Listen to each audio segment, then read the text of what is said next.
Now joined by our international affairs editor, Kethevane, Gorjestani, to look at one of those key issues, and that is the issue of illegal immigration. Hi, Kethevane, former Washington correspondent as well, I should point that out. It is important. Donald Trump, of course, campaigned very heavily on this idea of cracking down on illegal immigration in his campaign. It was a popular theme. Has he delivered? Well, look, there were two main aspects of cracking down on illegal immigration. One was to close the border. The other one was to deport those people who were in the United States illegally. So when you talk about closing the border, that has been pretty much a success. And that is something that overall Americans are pretty happy about, because crossings at the U.S.-Mexico border particularly are at a historic low. 10,000 crossings on average a month in the last few months under Donald Trump, compared to about 100,000 under Joe Biden in the last few months of his presidency. Then you have the idea of arresting and deporting the people who are in the United States illegally. Initially, the claim during the campaign was that the Trump administration would go after the worst of the worst. There has been, yes, the deportation of some criminals who are in the United States illegally, but not just. And that is partly because the Trump administration itself gave itself a goal that was unattainable by simply going after the worst of the worst. You had Stephen Miller saying, we're going to arrest 3,000 people a day in order to have this mass immigration crackdown. And right now, there is a record high of people who are in detention centers in the United States, about 73,000 of them.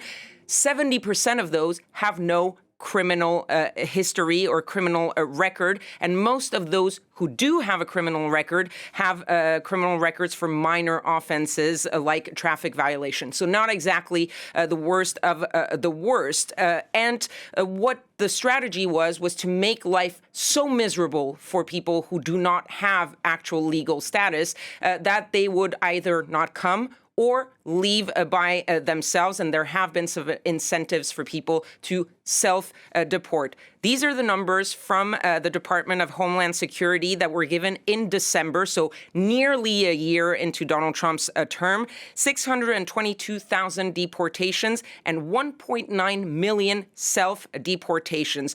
Those numbers could be huge, but a lot of people believe that these numbers are maybe very controversial, because there's pretty much no information as to how these numbers were calculated. Some, like the New York Times, have done their own calculation, and they believe that it's 500,000 people deported and 40,000 who self-deported, so a total of 540,000. That's a far cry from what the administration is giving out, and it's also way lower than the number in 2024 under Joe Biden, which was about 650,000.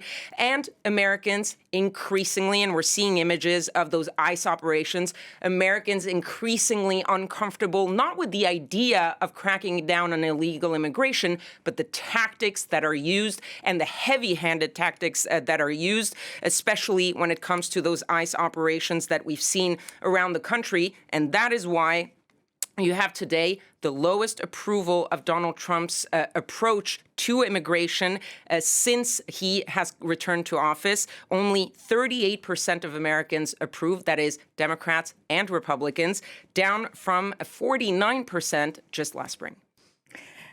And as well as all of this surrounding illegal immigrants, Trump has also considerably restricted legal immigration into the United States. Can you tell us about that? Absolutely, because really what the Trump administration wants to do is basically prevent all forms of immigration, and that means going also after legal immigration pathways. The first thing that they have done is to cap the number of refugees that can be allowed into the United States to 7,500 per year. That's a historic low cap. The last year's cap was 125. 75,000. Then you have the pause on all immigrant visas. That means whether it's a working visa, green card for 75 countries. That's 40% of the countries in the world. They've also terminated temporary protected status for 12 of the 17 countries that were under those temporary protected status, including countries like Somalia, just recently, Ukraine or Afghanistan. And that jeopardizes the status of people of about 1 million people in the United States, people who came with that status legally and who are now realizing that they may need to leave very quickly the United States. You also have a near total pause on all new refugee and asylum claims to the United States, and those revocations of visas that we talked a lot about at the beginning of Donald Trump's term, 8,000 at least, according to the Trump administration. Donald Trump has also suspended the green card lottery, which allowed around 50,000 people to get that green card through a lottery every year. That said, they're not blocking everyone from coming into the United States. There are new immigration pathways that have opened up if you have a lot of money. The gold card, if you have $1 million, you can get the gold card. It's a green card, but for people with a lot of money.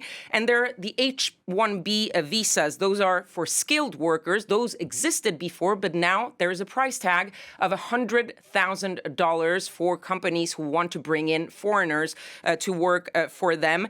And when I talked about the refugees being capped, those 7,500, well, there's going to be a focus for those refugees. We talked about this on air too. The white South Africans, if you remember that a period of time where Donald Trump was focused on the genocide that he called against white South Africans, those are the people who have priority to come to the United States. According to an analysis by the National Foundation for American Policies, all of these policies restricting legal access to the United States could reduce legal immigration by 50% by the end of Donald Trump's term. Really interesting. Thanks very much, Kethevane Gorjestani.